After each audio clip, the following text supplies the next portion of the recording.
It's lovely to have you with us for today's Frontline Network session, which is focused on women's homelessness and women's rough sleeping census. So today we're going to explore a variety of topics. We're going to look at the importance of trauma-informed services and what trauma-informed practice looks like in the context of women's homelessness. The diversity and strengths and challenges as well, I think, of women's communities within hostels and other accommodations, the structural barriers and frontline tensions involved in providing effective supports, and how we can work with women to ensure better outcomes. So we'll do this through two brilliant presentations, followed by a panel discussion, and then we will take some questions from the audience and make our best attempt to answer those. So if questions come to mind throughout the session, do please drop those in the Q&A function, and we can try and make our way through those as best we can. And of course, the more questions, the better the session, of course. So by way of introduction, I'm Dr. Lynne McMordie. I'm a researcher at Heriot-Watt University's iSphere. That's the Institute for Social Policy, Housing and Equalities Research. And for the first few decades of my career, I was a frontline practitioner in homelessness services across Northern Ireland. So I worked in hostels, street outreach, drop-in centre services, and also crisis accommodation for women. Over the last year or so, I've had the absolute privilege of leading a large qualitative study looking at the relationship between violence against women and homelessness in Northern Ireland, actually, and also a UK-wide comparative study on the role of legal remedies in preventing such homelessness. My colleague, Professor Sarah Johnsen, who can't be with us today, has almost simultaneously explored women's routes into and experiences of severe and multiple disadvantage across Belfast, Glasgow, Stoke-on-Trent, and also Swansea. So pulling these three pieces of work together gives us, I think, a very sobering picture of women's homelessness. And there are a few key points that I want to set out by way of some context for today's session. The first of these, drawn from the Northern Ireland research actually, but borne out across the UK, is that many women face a really stark choice between remaining in abusive environments and abusive homes or risking entering a homelessness system that can sometimes be just as harmful, and where the very systems meant to protect them often let them down, or worse, expose them to further harm. Too often, women with experiences of violence and abuse, with experiences of severe and multiple disadvantage, are placed in unsafe accommodations, B&B, mixed-sex hostels or night shelters, where they report a whole range of adverse experiences, including harassment, exploitation, and also violence, and also at times being targeted purposefully by perpetrators of abuse and exploitation. Some women, actually in my study and also in Sarah's, said that they felt safer on the streets than in these unsafe forms of accommodation. Women who use substances, often to cope with the symptoms of trauma as a result of exposure to violence and abuse, were especially marginalised, often excluded from services entirely, and thus pushed into the most dangerous forms of homelessness, like rough sleeping.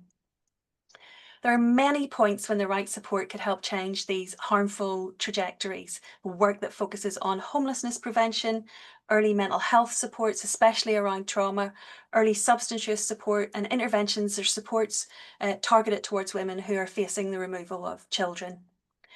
Many women across both studies talked about staying invisible to protect themselves, so hiding abuse, hiding while rough sleeping, disguising substance use, sometimes to avoid losing their children, to avoid being judged, to avoid exposure to further violence. And as a result, some services sometimes, not always, but sometimes only saw women when the situation was really desperate and in crisis. Both studies found severe frustration that mental health and substance use services still tend to work in silos. That women are deemed too risky or too chaotic, and were bounced between services or excluded entirely, often just when they most needed help. Finally, and very importantly, I think, Sarah and I both found that the right supports exist but that it is rare and underfunded. We know what works to some extent: homelessness prevention, gender and trauma-informed accommodation, long-term relational supports, and safe self-contained accommodation. Where women had access to these, outcomes improved dramatically.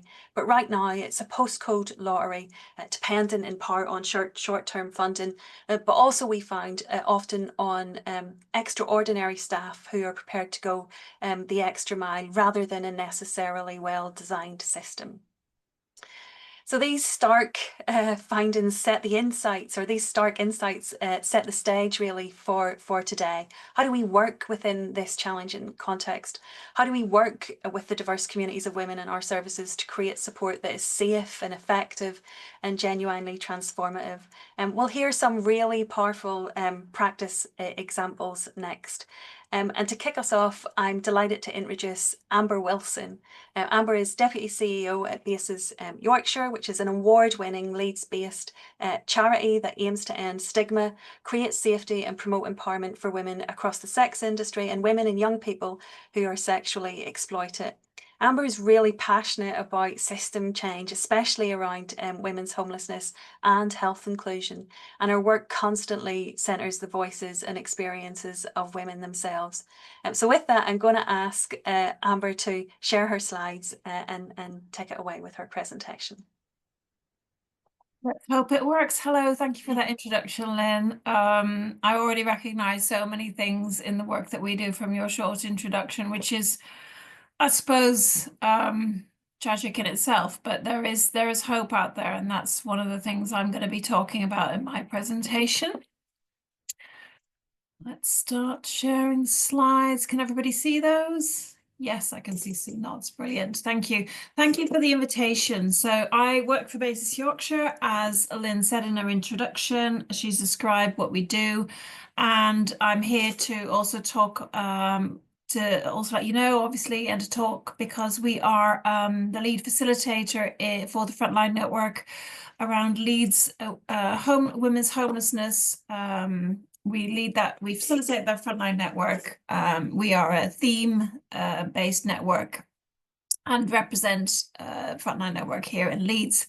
So what does that mean? Well, we bring together people from across the sectors, anyone who in some way, shape or form interacts with women's homelessness as a frontline worker, as well as sometimes manager, and that can be the third sector as well as the statutory sector.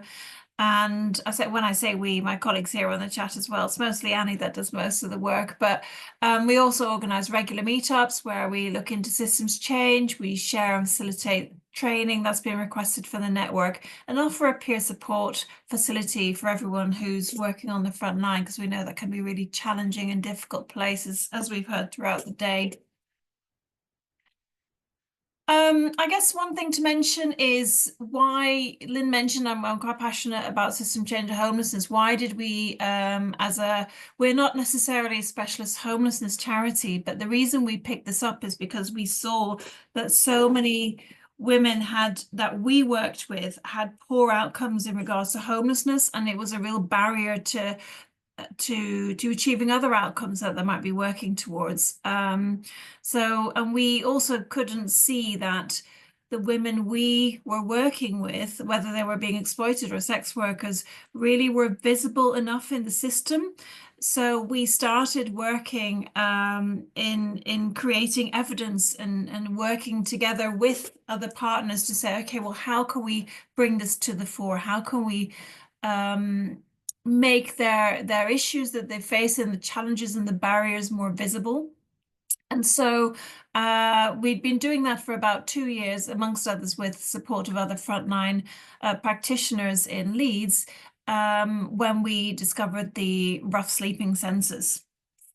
It's a bit of background to the Women's Rough Sleeping Census. It's a national initiative. More than 40 boroughs and councils nationally take part every autumn. I think it's in the 3rd or 4th year. We are going to be doing it for the 3rd time. And it looks at women's rough sleeping in a different way than men's rough sleeping is looked at. And it uses a gender-informed definition to better reflect the women's experiences, because they're different, not because the the different government definition tends to highlight the issues experienced more than men, and the kind of rough sleeping that men would experience as opposed to women's, which means their experiences aren't reflected in the data that local and national government base their resourcing decisions on, for instance. It's a survey undertaken by a wide team of professionals across the country. Each team undertakes the same questions, the same basic questions, I should say. There is an option to add your own questions at the end, always bearing in mind that you don't want to spend, very long with people that are rough sleeping or maybe have rough slept, because and it's not meant to be it's still meant to be a trauma-informed process. So we're not going into the ins and outs of their lives when you're doing a survey. And it also allows for space for women's narratives, women's reflections, as well as practitioners' reflections. Just wondered, out of interest, how many people, I don't know if anybody's able to launch the poll, how many people have actually taken part in the census that are on the call now, just out of interest?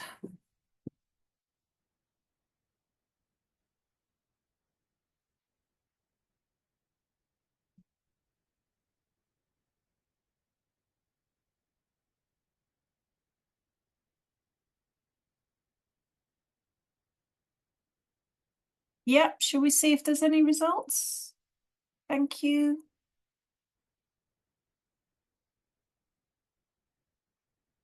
Great. Okay, so mixed bag, so lots of new things. I'll make sure I share a little bit more about the census and how it works itself rather than just the outcomes as well. Thank you. That really helps. Great. So as I said, it is a different definition. So the government's current rough sleeping definition really focuses on that visible that Lynne also talked to, visible rough sleeping, bedding down in the street, often in city centre, not just, but it doesn't include people in hostels or shelters. It doesn't include women in trap houses that we often see. It doesn't include those people that are walking around for their own safety, or who have gone home with strangers that we often see being the case for women. It means women's experiences aren't reflected appropriately. And we all know data is one of the key drivers of how things are resourced. So, and I should say the census was definitely not something that we started off with. We were just one of the lucky organisations that were able to be trained and take part and facilitated in Leeds. The idea started actually with the Single Homelessness Project and Solace Women's Aid and a number of other organisations in London who did the first women's census and then started expanding it across the country. So the women's rough sleeping definition is around having nowhere safe to stay at all. And this definition recognizes that women might not be rough sleeping every night. It's intermittent and it is quite transient, and it's often based on very insecure on a transitory basis, nightly, weekly, being forced to leave immediately, literally being kicked out, etc. But particularly it's about walking around a lot. It reflects the fact that people aren't necessarily bedded down, but could very much are considered still rough sleeping. So in Leeds, we haven't necessarily asked any additional questions. We stuck to the traditional 10 questions, I think they are. They have a section on demographics first and foremost, so we know who we spoke to. In the 2024 survey, we spoke to over 70 women who had experiences of rough sleeping in the last 3 months. I want to say we, in the end, I think something like 10 other organisations, including the council, including lots of third sector, small and large organisations, took part to gather the data. It was collected on a number of outreach shifts, including a number that are specifically gender-informed outreach shifts that are tailored to see, for example, our sex work outreach shifts on a night. They're, basically 100% women. We know where those women are. We're going to see whether we can identify them in those shifts to make sure we are capturing women's rough sleeping experiences. But it doesn't necessarily need to be on outreach. It can also be in a drop-in centre where or a resource centre where you will encounter women who have had experiences of rough sleeping. A number of organisations in Leeds, for example, organised a specific event where they knew that they would attract women simply to get the data. This isn't about I often get questions, what if we double count? What if we bump up the data just because we're doing those events? But actually, if somebody's had an experience of rough sleeping, that does mean their experiences need to be counted, and we just need to be really clear what we're counting when we share that data. And actually, when we looked at the number of women we surveyed versus another data exercise where we looked at across our organisations, how many women we knew between us had rough slept. Without double counting, we came over 130, if I remember correctly. So it still isn't, we're not necessarily double counting. It's very unlikely that we do. And with the support of CGL and Single Women's Homelessness and Solace, they actually also look at our data to make sure we're not double counting and validating some of those requests. So we had a mixed return on terms of number of women seen, the age of women seen. So the biggest cohort sits between 30 and 45. It drops off after 45. Sadly, we know that's also because some women who have significant experiences of rough sleeping and homelessness don't live beyond the age of 44, unfortunately. Last year we didn't see anybody under the age of 25, but this year we linked up with an organisation that worked with youth homelessness, and we managed to capture some of the experiences of women under the age of 25 as well. In that same vein, we saw more women of different ethnicity, which is good because we need those experiences reflected, not because, it's difficult to say whether that reflects an increase of the women we saw, increase in rough sleeping among different ethnicities, or if it's just that we were better at capturing those and reaching out to those organisations. Some of the data that we captured here in Leeds, 43% of women slept rough last night, and 17% slept rough in the past week, which is the majority, but actually significant proportion also said they'd slept rough in the last 3 months. So that highlights that intermittent nature of sleeping rough, that it isn't necessarily every night, which makes it harder as a frontline worker to engage, to build that trusted relationship, to find out where they are. Yes, they are walking around, but sometimes they do roughly stay in the same area. But if it's intermittent, it's also likely to be intermittent in terms of location as well as time period. Where did they stay? Whoops, hang on. Let me just move you around so I can actually see my slide. Where have you stayed in the last 3 months? So sleeping on the street, a large proportion said walking all night, which I always find, and then a significant amount given the risks involved. I know we said rough sleeping was risky. Staying with strangers is also obviously quite risky, and we know the safeguarding consequences. A service that works with women who are sexually exploited, we very much know those risks. Most women also stayed in 1 to 3 locations, but a significant group stayed in many more locations and mentioned those locations. And that really indicates that fragmented and transient living situation isn't, oh, she's always at that corner, she's usually at Tesco. That we see less of when we look at women who are rough sleeping. And that again makes it just so much harder to engage, to build that trusted relationship. But from a woman's perspective, yes, absolutely, that's their safety strategy. Where were you staying most recently before sleeping rough? And I've compared that data to the data we had from 2023. And these were some of the most common responses. So the biggest difference with 23 was that we saw more women saying they were in supported housing, a hostel with support, for example, which is hugely positive. The downside of that is that actually, if you think about it, that's where they were staying before they were sleeping rough. So that means for us, there's a task to think about what's happening. That means they aren't able to sustain those stays. And I have to point out, this is nothing against the services offering those supported housing, but I would very much challenge the fact that with the best will in the world, for some people, the system and the facilities that they're able to offer, it can only do so much without additional services alongside. And the other common responses are sofa surfing and also social housing, which indicates potentially a need for more preventative and more knowledge about the fact that if you are sofa surfing and in social housing and at risk of becoming homeless and rough sleeping, that you then reach out before you actually end up walking around all night in that sense. And many people aren't necessarily aware of that.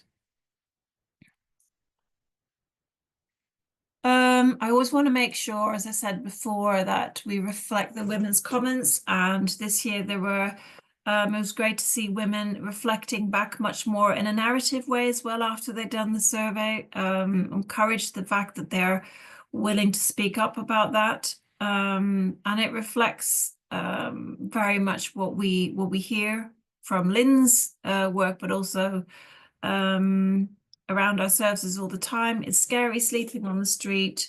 Women are more vulnerable on the street.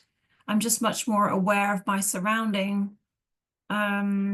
Links with mental health, links with exploitation. I'm waiting for a bed. I would even have a tent, and there just needs to be more hostels and the link with drug use. I mean, this isn't all the data that we found. We compiled a report. It's just a snapshot because we don't have all the time in the world. But what we found based on all the data is what we really needed was an expansion of the options for women. So diverse housing options, women-only shelter for who that's important, long-term trauma-informed accommodation, services that will accommodate pets, and recognizing that not everybody wants to be in a hostel. So it's different choices for different people depending on their needs. For some people, they don't really mind about being in a male-dominated hostel, and some people really do, and we have to be able to offer that choice. As I've said quite a few times already during the presentation, we see women walking around a lot. We see them moving around a lot, needing to keep safe in a much more diverse set of options for themselves and different locations, different times. So our outreach to them also needs to be flexible and dynamic to engage women in those hidden and transient spaces. We need to be able to be really responsive in terms of when we do encounter the women, recognizing that they won't be in that place for very long, and therefore we need to be able to act very quickly on that moment in time. That may just be because, for instance, in our situation as a service, they're going off with a client to earn money so they can meet their survival needs, but also in terms of if they're being coerced and if they found, or they're in a domestically violent relationship and they found a space for you to let you know that they want housing, we need to be able to respond really, really quickly. We need to be able to respond in a way that also recognizes their trauma and doesn't reopen some of that trauma unduly. So, for example, housing assessments, looking at them in a really trauma-informed way. And at the moment, we're really keen to think about different ways we can coordinate our responses as a service rather than having more joined up so that people don't have to repeat their story over and over again. And intersectional support, recognizing that we need to be gender sensitive and culturally informed for rough sleeping spaces, looking at the diversity of responses, but also looking at things like food banks and outreach programs, going beyond the usual services to make sure we're capturing all the experiences, and therefore, if we're not, and therefore also reaching the women that might otherwise not be recognized as in need of support for their rough sleeping. I guess we're at the Frontline Network conference. I wanted just to feedback what it's like for frontline staff and entice you to, if you're not already involved, to think about whether you could be involved. One of the things that's always hit me, and I know we've talked a lot, and I was in the lunchtime session around well-being and workforce well-being, and everybody's really busy, and it's kind of thing like I now have to do an additional thing, but you would be absolutely amazed by how many people really get on board with this process. It feels like it really boosts morale through a teamwork approach across the city, working outside of your usual team, because sometimes there's silos between street outreach and another organization. And this kind of brings everyone together around a central issue. It's only once a year, and it feels yeah, it really boosts like we're doing something about this, even though the results are not immediate. It does feel like a really engaging process. It also allows frontline staff a link into influencing, particularly because we don't just look at the survey. And this year we'll also be offering frontline staff to feed in additional questions they want to ask after the more standard questions that are asked nationally, as well as we have a meeting afterwards, which happens in every location. We're not unique to that, where we look at both our joint data as organizations, but we also kind of reflect back on the initial findings and see what practitioners want to offer in terms of what are those barriers, what do we see as those real issues, what would we see as the solutions, what do we need to see more of, and what's really struck you this year compared to other years. So those insights are really valuable alongside the voices of the women that we hear. Obviously, also the findings themselves, that's not on here, but in terms of reflecting back and thinking, okay, well, you know, that question about people have been in supported housing, and yet still, what can we as frontline staff do about that? And what messages do you think we need to send into you know, strategies and people in authority that allow us to maybe address some of those issues? Just a plug, therefore. I know, again, I am not the organization organizing the national census, but I would highly recommend attending the official launch of the 2024 data, which was collected last autumn, which will be on July the 3rd. And if you Google Women's Rough Sleeping Census 2024, you'll find all the information you need. And if you do want to organise something in your area, there is the date is the 22nd to the 28th of September. It is important that every census does it in that week. Access the training. There's some wonderful training available from all the organisations that are organising that really help you along with any questions you might have, which I've always found really helpful. So yeah, and then obviously if you want to find out, if you're based in Leeds and you want to find out more about what we do, sign up to the newsletter where we keep you updated on our activities. Okay, thank you, Amber. That was fascinating and really powerful data. Just a reminder to the audience members, if you have any questions for Amber, I have loads. But if you have any questions for Amber, please do drop them into the Q&A function, and that will inform our chat a bit later on. But now I'm going to move over to our second presentation, which comes from Judit Ambus and Eloise Moller from the Single Homeless Project in London. So Judit is the service manager of Camden's Women's Recovery Service, which is a specialist hostel supporting women who experience multiple disadvantages and complex challenges. And Eloise is SHP's Department Head of Health and Sport, leading on health-centred interventions across the organisation. Both bring really deep experience and thoughtfulness to their work, especially around how relationships and recovery and community dynamics play out in women's services. So it's with great pleasure that I hand you over now to Judit and Eloise. Can you take it away and share your presentation? Of course. Hi, everyone. And hi, Kim. I see you in the chat. Nice to meet you. I see some people I already met in the chat. So hi, everyone. My name is Judit, and I have Eloise with me. We are from SHP. So let me just try to share my presentation, which has been a bit of a hectic situation. This is it. Let's see how we share it. Brilliant. I don't know if everybody can see it. Yeah, there you go. It's working. So really the presentation is today about the hostels, what we do in the hostels, how we work with clients, pretty much. So SHP is quite a large organization. We are based in London, work pretty much in every single London boroughs, and we are celebrating our 50th birthday, 50. massive. They're quite a proactive organization, and we kicked off the census, women's census, a few years ago. Now, obviously, as Lynne and Amber mentioned, now it's nationwide, more like a national kind of agenda to track hidden homelessness, which is very specific to women. So my presentation is really about the hostels. Are they safe spaces, or more like is a survival space for clients? There are misconceptions about hostels that they are super safe. It's a happy environment. Everybody's friendly, and we are the sisterhood. While other people see it more like, oh, it's not the safest. People rather stay on the streets. They don't want to be in hostels. So I just really want to talk about it, how we deal with these situations in Camden. We have a number of services. What are the clients we are working with? What are the challenges we are working around? So very briefly about the services. In London, we have 3 current hostels.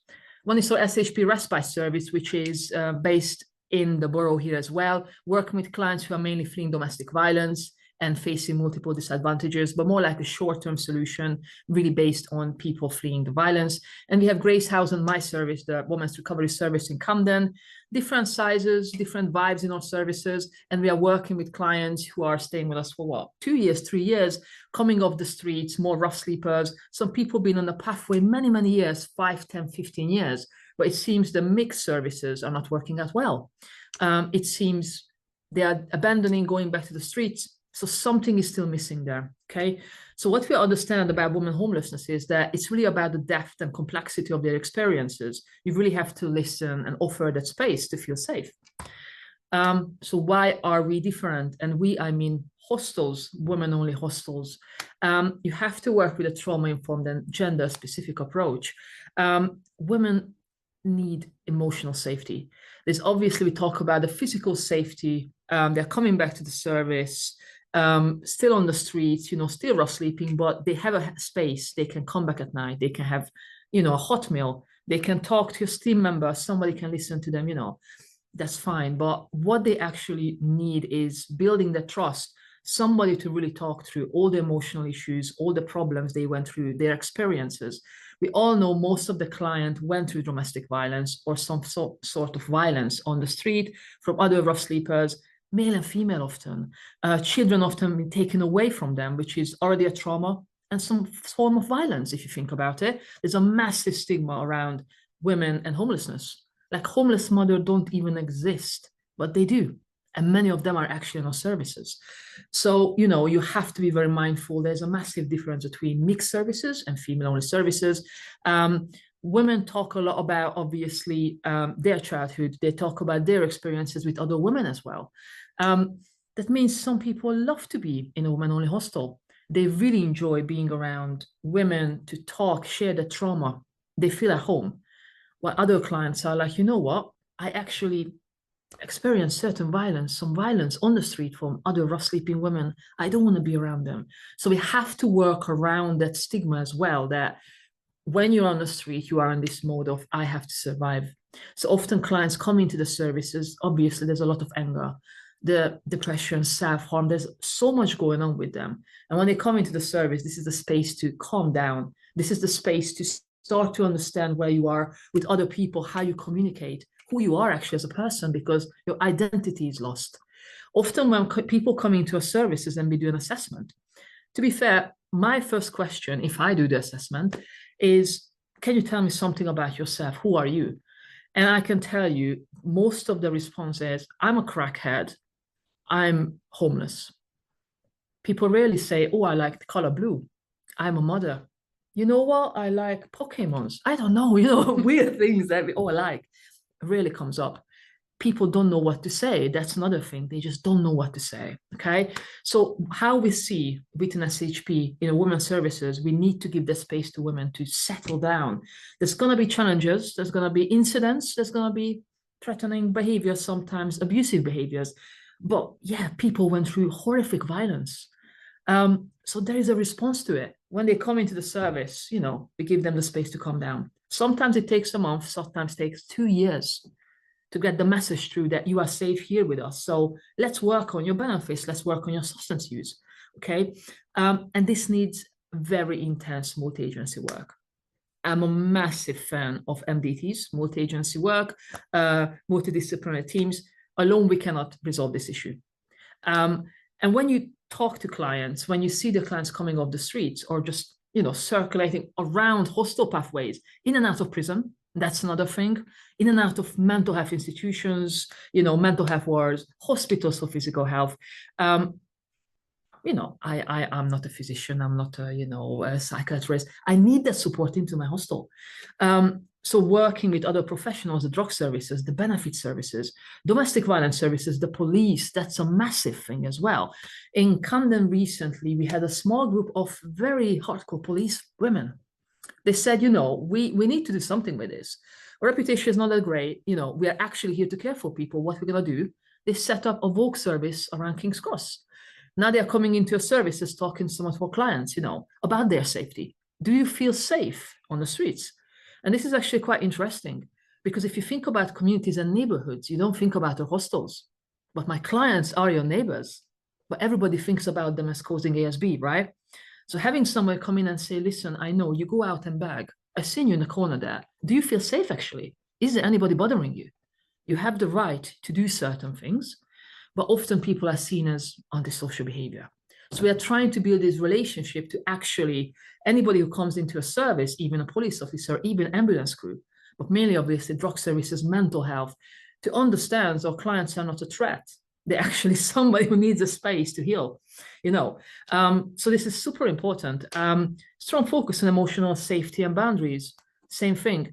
When we talk about trauma-informed care and PI, everybody's trying to implement. Obviously, we are still working on it everywhere around the country, everywhere around the world. It's still a thing. We still need to figure out what does it actually mean. Boundaries are like a fine line, really.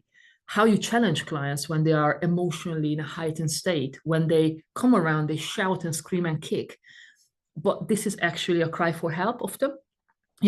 This is how they survive on the street. You have to be tough. You have to shout. You have to, get up. When you come to a service, obviously it's unacceptable, but we have to manage it somehow. So it's a very fine balance between allowing them to connect with you in emotional safety and challenging them in a respectful way. And say, listen, I'm not challenging you as a person, I'm challenging the behavior. Where is this behavior coming from? What are we going to do about that? Okay, so that's quite a big chunk of work. Bonding through shared trauma. Now, this is massive in hostels. This is actually between staff and clients and clients and clients. I'm going to talk about it a bit more in the end. People come into services. Again, in my service currently, about 85% of the clients are mothers and children taken away. Some of their kids are not even in this country. They are 2,000 miles away from them, right? That's a massive thing. That's actually a violation of you as a person in certain ways. So clients come into services, they found a common ground. They share a lot. However, often sharing is a bit transactional. It can be negative. It can be manipulative. And as a staff team, we just have to try to ensure that these conversations remain positive, remain supportive. It's like a peer support kind of thing. Yeah, it's just monitoring it. You cannot, step in and say, oh, you cannot say this and that. You have to monitor and allow clients to express themselves and build little partnerships in the hostels.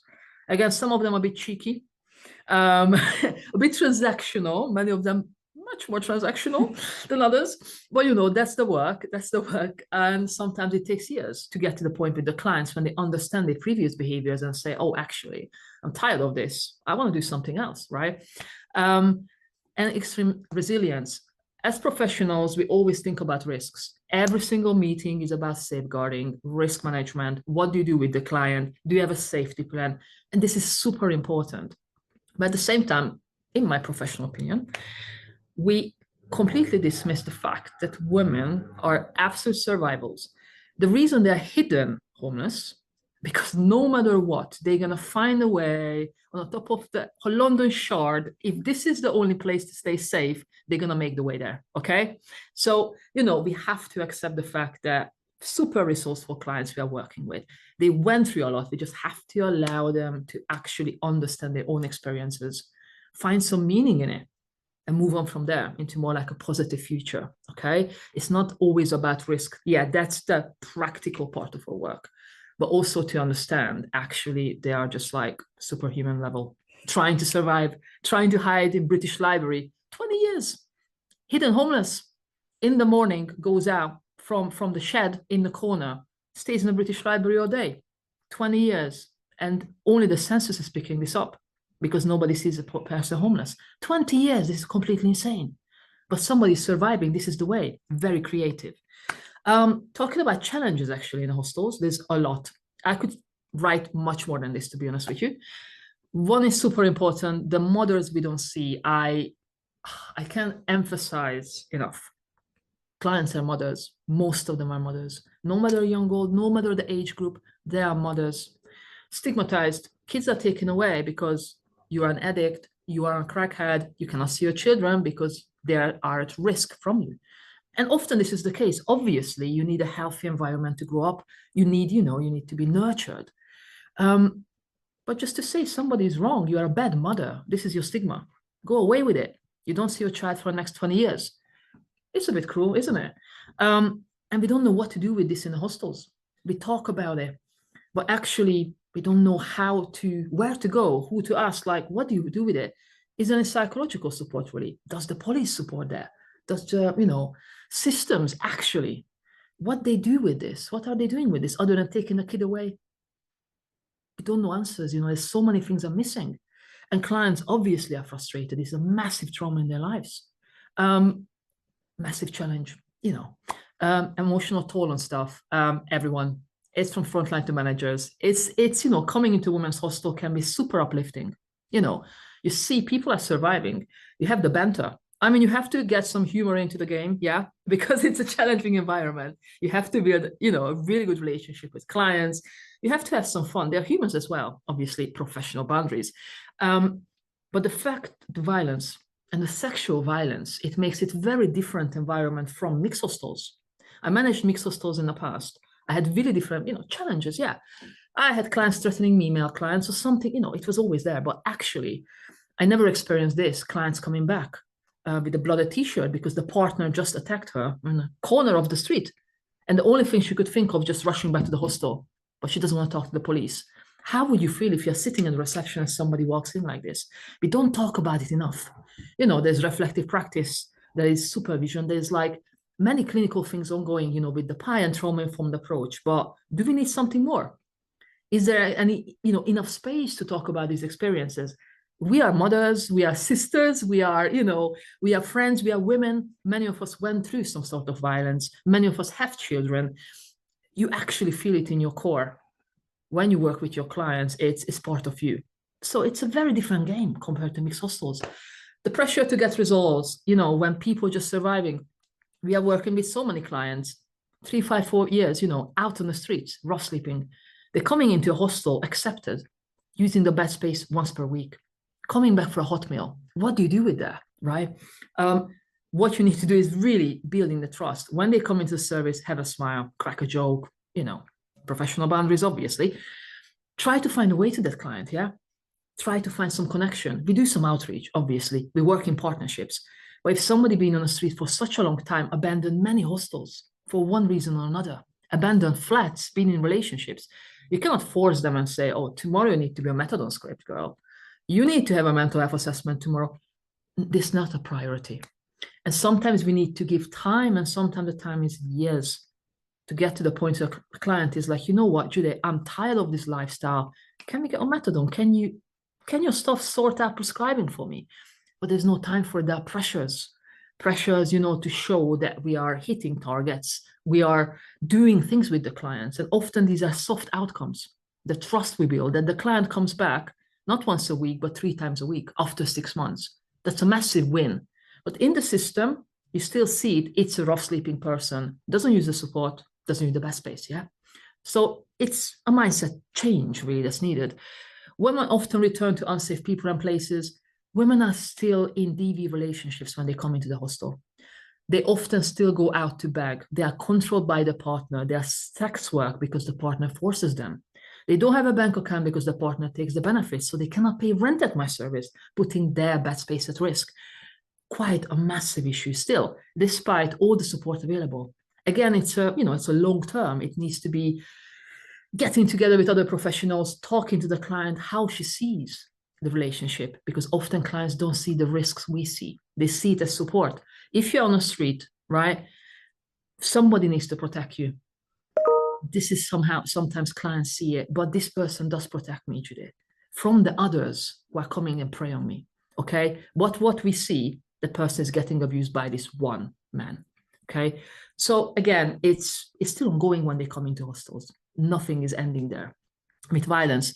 Again, complexity, all the clients who work within our services have something called the dual diagnosis. There's substance use and there is some kind of mental health underlying. If nothing else, there is trauma and exploitation still ongoing. Sometimes even in the hostel, client on client made crime, you know, knowing each other's pay date and all sorts is still happening, okay?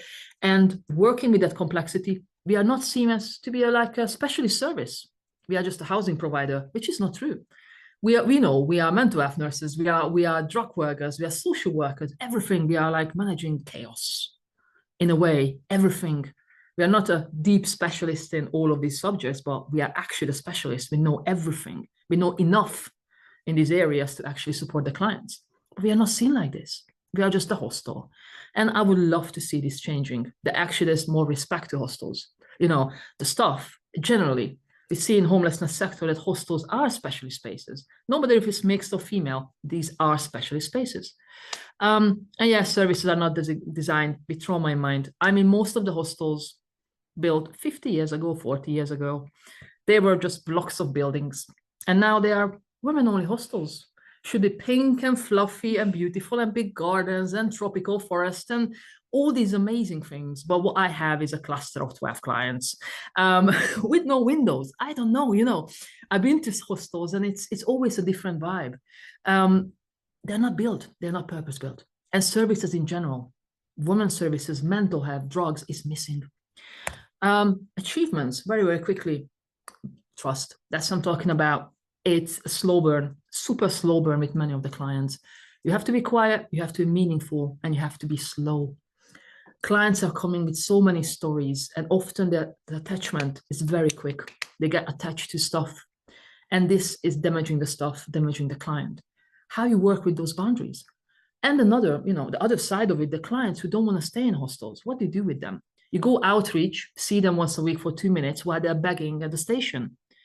But what do? You go out, you know, get your hot chocolate.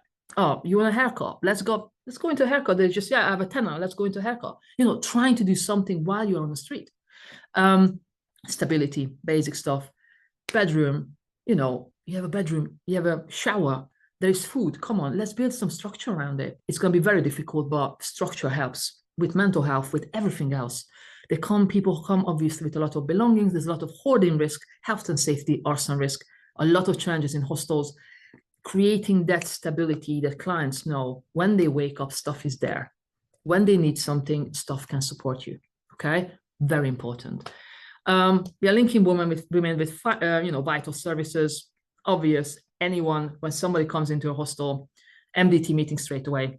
This is how we work. Everyone, CGL, sorry, that's in. Shout out to CGL, brilliant work in Camden, a substance misuse service. And I can say focus the mental health service. Yeah, brilliant work, you know, coming into services, doing in-reach days, these kind of stuff, like still long-term, many months sometimes, but get them into the services, work together, MDT work, brilliant stuff. They're trying to support, obviously, clients to exit safely from exploitation abuse, which sometimes happens, sometimes don't. And when they move away from the service, they're still in relationships that are unhealthy. But now we have a support network around it. The client has a better understanding. We as professionals have a better understanding of what's happening, so we can plan safety, we can manage those risks much better. It's just we have to accept sometimes it's not our choice, it's the client. No matter if it's well-informed or not, if they're in a relationship, we have to work with that, okay? And obviously hostel space to rest, reset and rebuild. Clients come in and sometimes they leave as a changed person. But what it takes is just consistency, years of consistency. And it does take a toll, but also we are a community. People forget, rough sleepers are a community, hostels are a community, not just a community of clients, but staff and clients as well.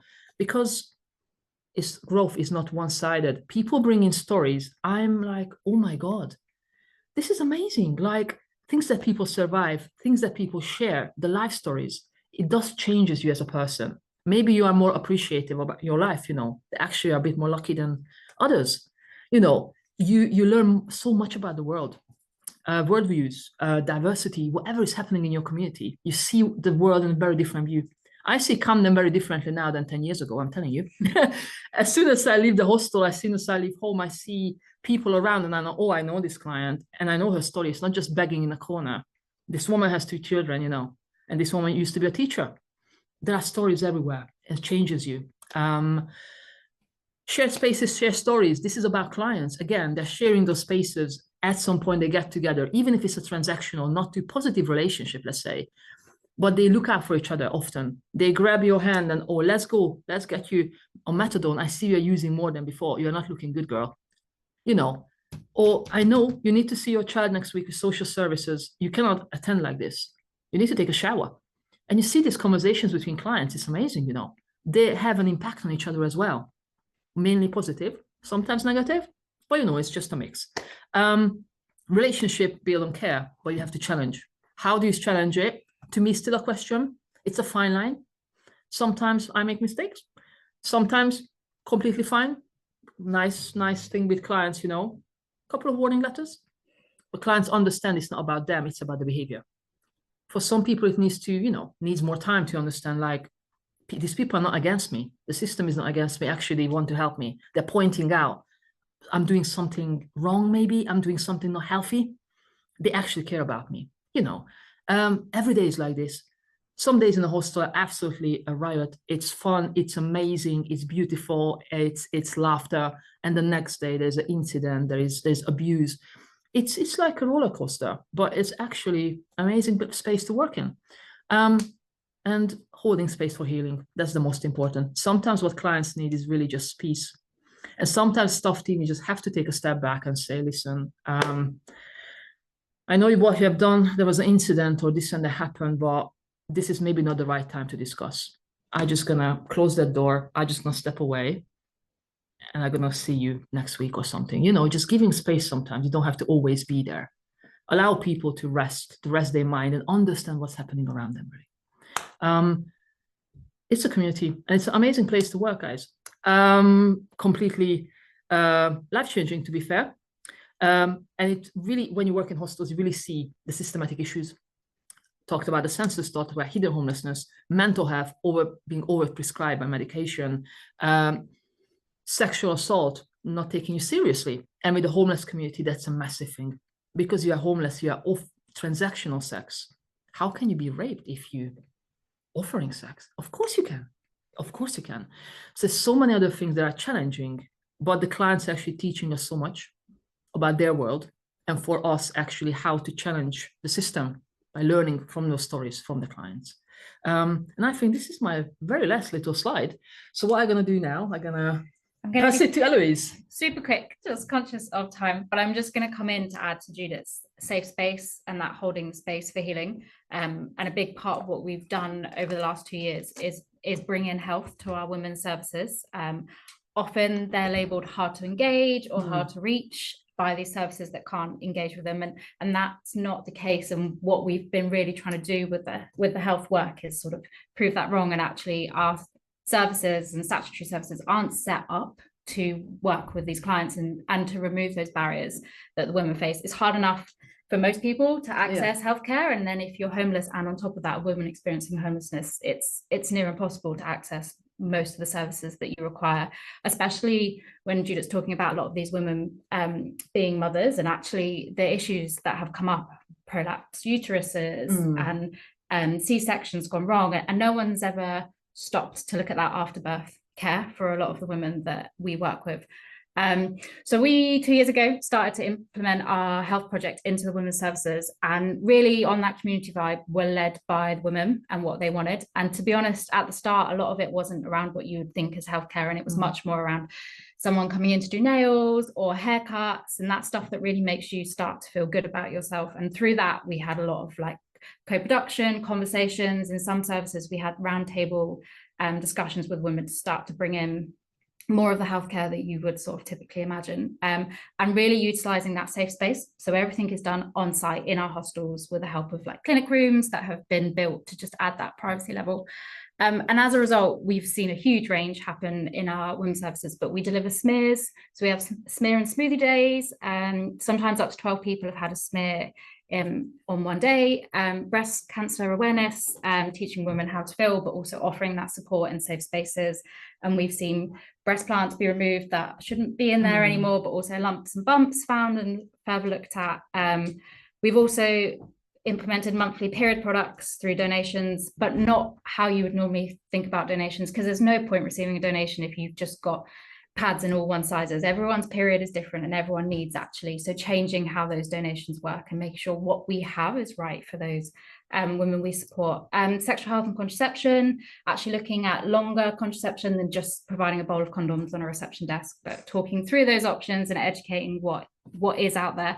Menopause was a huge part of what we did and starting those conversations. And from those menopause roundtables and conversations with women, honestly, it changed the way we worked with women and how staff worked with them, and actually seeing that light on women's faces and some of the women being like, I'm not mad, I thought I was going mad, or I thought I was dying from the hot sweats that I was experiencing, and really bringing that in. Alongside that, also looking at like sleep hygiene, nutrition, and then alongside period products, underwear, just bringing in knickers and bras that fit, so people then feel comfortable to go and have a breast examination or go and have a sexual check if needed. So really just looking at it at holistic, but utilizing where the hostel community have created that safe space and bringing it on site, and from that being able to sort of upskill the women we work with to be able to access the healthcare they need and keep that as they move on from their journey with us. And just kind of to final point to flag on what Judit said is that none of this is paid for. It's all done through voluntary or grant money, and really plugging a gap currently around women's health within our women's services that isn't talked about enough and doesn't exist at as it is, and we're fortunate enough that we're able to do that, but we are one charity of many, and we realize that gap is massive, and it still exists. Anyway, I'm conscious of time, so I will leave it there for now. Thank you. Thank you so much, both. I, for one, could listen to you all day for sure. That was another brilliant and really powerful presentation. To everyone in our audience, we would love to hear from you. So please do drop your questions and answers into the Q&A section.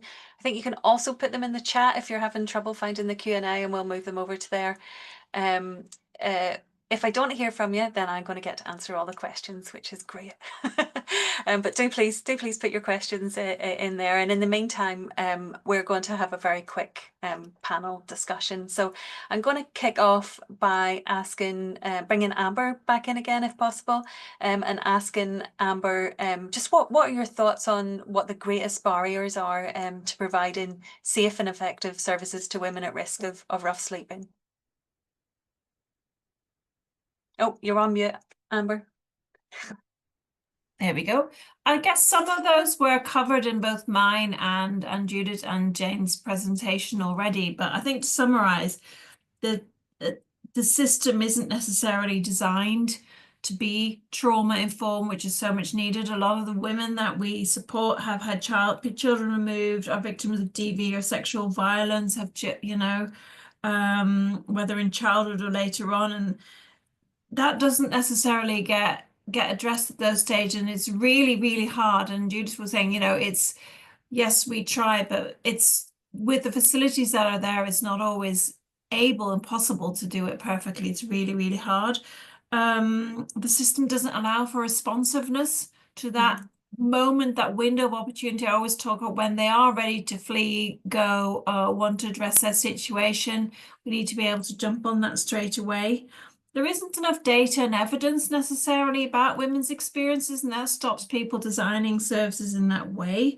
And in the same way as that there isn't enough information around homelessness, that is replicated in the health system. So a lot of the women we see are not seen in the health system because they're not able to access, and if you're not accessing, you're not seen. So health needs assessments are done without taking into account the women sometimes that we see. Mainly, they'll say, oh, we don't see a lot of the women homeless women in our mental health service. Yes, because they can't even access them. If you're not accessing, you're not recognised. Almost as we make a point of when we do try to access, we access anyway on their behalf, just to make sure that that data is recorded, so that even if they weren't able to access, it was shown as they were trying to access.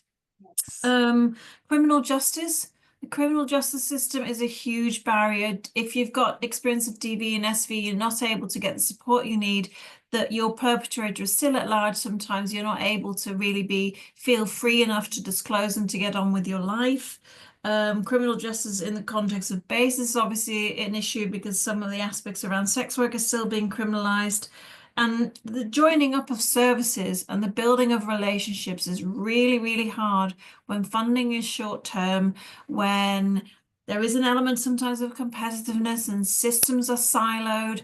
You want to share information, but sharing of information women sometimes can feel that puts them at risk again when that data gets into the wrong hands. So there's a real fear around sharing information, and rightfully so sometimes, but at the same time, we know that sharing information could make things work better for women as well, around benefits, for example. If you're fearful of authority, you're not going to want to share your information with the DWP, but actually that is the sole thing that's blocking you from accessing benefits you have a right to. I think those are some of my summations, quite some big challenges, but yeah. No, it's wonderful, Amber, and all of it really resonates with me, but there are, I suppose there's one thing that is really coming out of all of the presentations, and which also really very strongly resonates with the findings of my own research and also of Sarah's, is the impact of trauma linked to children being removed. And I suppose in my research, what the link there between violence against women and homelessness was the absolutely devastating and traumatic impact of that happening, and that leading to either the initiation of substance use or drastic escalation in substance use. Yeah. And then women being excluded especially from congregate settings as a result of that, or being excluded from refuge provision because it creates difficulty where there are other children. And they're criminalised. And they're criminalised. As a consequence, instead of getting the help they need.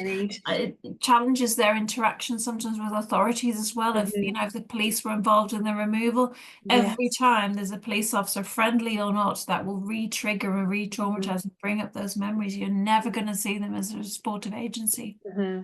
Yeah, I think, and that really also resonates with Sarah's research on severe and multiple disadvantage. And what Sarah found was that there's very limited, if any, support for women, like targeted on women at the point where children are removed or thereafter, in order to deal with that trauma. And I wonder, does that resonate with your experiences? And Judit also come in here as well. Does that resonate with your experiences? And what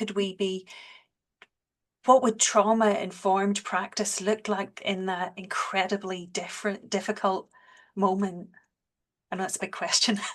I guess, certainly the children and the removal really resonates, but I'd also like to give a picture of hope, because it can go right as well. We know that for, yes, child protection is also important. So children are sometimes removed for very justifiable reasons, but it's also about how it's done, how you take people on that journey, make sure it's transparent, make sure you are clear about why that is, and that you might not be able to do something about it, but those kinds of things, that you're open and honest, not creating false expectations as well, straight from the word go. But at the same time, I do still sometimes think that there is some judgment if people have had their children removed, and it's almost like, well, you've had 7 children removed, the 8th one isn't going to stay. We know that is not necessarily the case. You have to keep a positive outlook, obviously fed by information, and if there are risks there, you can manage those risks, and if the risk become too much,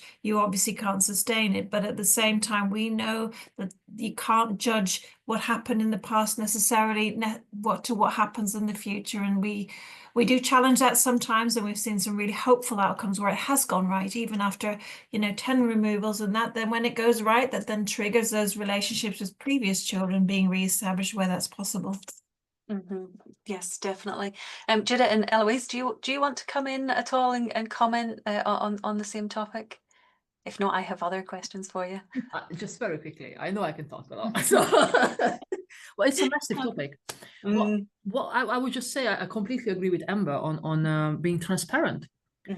Because what we host in hostels, we have women, mothers, who said, Julie, I just need a flat. I need to move from the hostel pathway. I don't want to be here. I need a flat, so I'm gonna get my child back. But this is actually not the reality.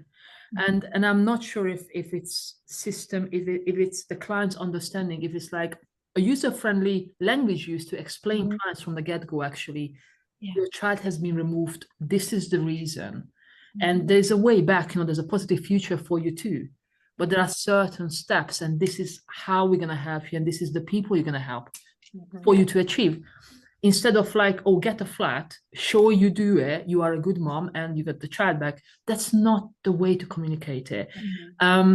But maybe this is not the way they communicate, but this is how the clients feel. If I get a flat, I get my child back. This is not the case.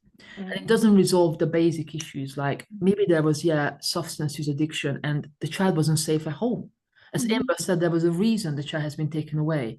But that core issue, we are not resolving it. Because the clients just want to rush through the system and I want the flat. But you're still using substances. There's still a lot. But what can we do with you? It's how can we help you? And it's also extremely traumatic. I mean, it does traumatize people. Anyways, how children are removed. And what I also sometimes see, there are clients, they had 4 or 5 kids, 2, 3, 4, 5 kids, whatever. And some professionals are like, oh, we know her already. That kid's going to be taken away anyway. So you can't do that. Yeah, we know a pattern. We cannot dismiss a human being. Even if the next child is going to be taken away, that seems like, okay, whatever we tried in the past 7, 8, 9, 10 years with this client doesn't work. She's still in the same pattern. She's still in the same situation. We need to learn something from it. You cannot dismiss a client's experience. Just briefly. It's wonderful. It's wonderful. I was really struck, Judith, by whenever you mentioned about going to the top of the shard, if that's where you can find safety, and it really resonated from my own time in frontline services. That kind of it's like it's a will to survive, as you said, but it's also like an urge to find safety, and how strong that is, and just the sheer resilience that women can show in the face of really traumatic histories. And I suppose from that, it makes me wonder what your thoughts are on how services can adopt a truly strengths-based approach that really recognises that resilience in women, even at their lowest point, and how you can use that to support recovery and rebuild trust, prevent returns to street homelessness. Again, that's just an experience. We expect so much from clients because they come into a hostel. There's an expectation in 2 years' time they move on. But if somebody been on a pathway for 10, 15 years, it's again like what I'm doing here. I already know what to say as a client, so staff members leave me alone. All of these kind of things. Oh, I'm getting evicted. I don't care. I'm gonna be on another hostel in 2 months. I've been there before. It's like giving, just being in this cycle of like almost like giving things up. It's just a hostel pathway. Nothing is changing. Potentially, what we need, other than a better structure for hostel, a different funding model, all sorts, actually to allow clients to have time to settle down. Don't rush outcomes.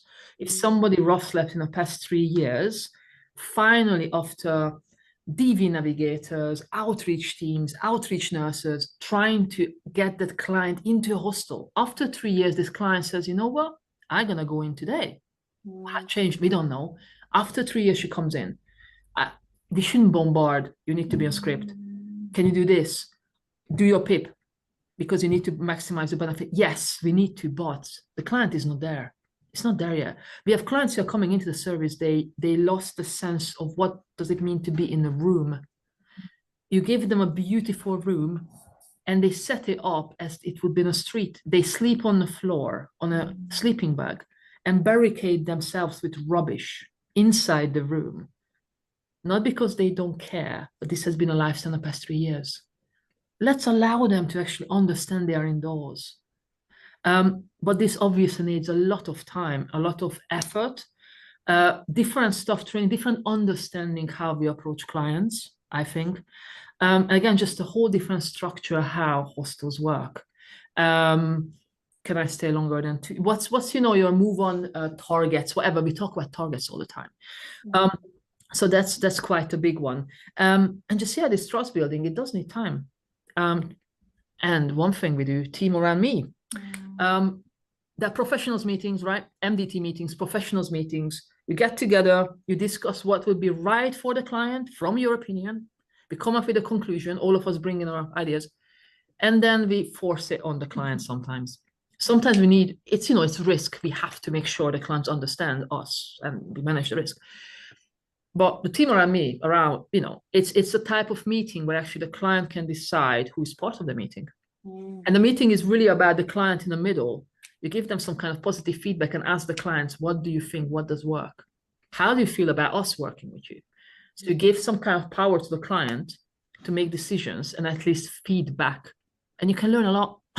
You can learn a lot. It turns out after working with somebody for a year, the client still doesn't understand why is a social worker part of a professional network. What is this? You've raised a safeguarding a year ago, Judit. So this is why this. What is a safeguarding? First of all, I didn't agree to it. That time, obviously, she said no. What she's doing for me, other than coming into a meeting and telling me I'm making unsafe choices. A lot of conversation with the clients, but for that you need to build trust, because the very beginning often is just like a lot of abuse, a lot of screaming back. Leave me alone. I've been here. I've done it. You have never been homeless. You never used drugs. You don't understand me. Rightly so. You need to allow space for people. But in that space, obviously, there's going to be challenging behaviors. There's going to be incidents. There might be self-harm. It might be suicide risk, overdose risk. So teams need to manage it. So with women's services, that's why I say specifically, things need to change how we see a women's service.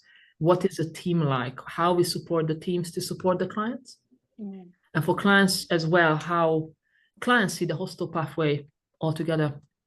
It's not a space to just hang about and you've been there before. It's a space which can really offer you a future, better future. And with the team around me, way of working and talking, allowing the client to talk, sometimes vent for 5-10 minutes. If you swear, whatever. I just want to listen. I want to know what you're doing. Let me just tell one thing. The bias. Worked in mixed services, and I can put next to each other the same referrals, but one is a female, another is a male referral. If I read that male referral, I'm going to be like, oh, I can work with that guy. He's all right. If I read the female referral, sometimes what you get is, oh, she is difficult. She's challenging. She's screaming and shouting. What's her problem? We are afraid of female aggression. Compared to men, we accept men in hostels. Yeah, they are punching, they are threatening you. With women, we are afraid of female aggression. And it's something that also for myself and for the teams everywhere, we need to understand that sometimes it's a message, sometimes it's part of a lifestyle. And how to work with that, to tell the client, this is really not the way you should be communicating, but actually we really try to listen. I hope it answers your question. It does. We're running out of time rapidly. I could carry on talking to you all day. Honestly, it's been so enjoyable and so informative. So it just remains, I suppose, for me to say a huge thank you to Amber, Judit and Eloise, and also to everyone in our audience. Thanks also, of course, to Frontline Network for creating this space where we can have these really, really important conversations. I really do hope that you all leave with renewed energy and some new insights. So do take care, everyone, and thank you and goodbye.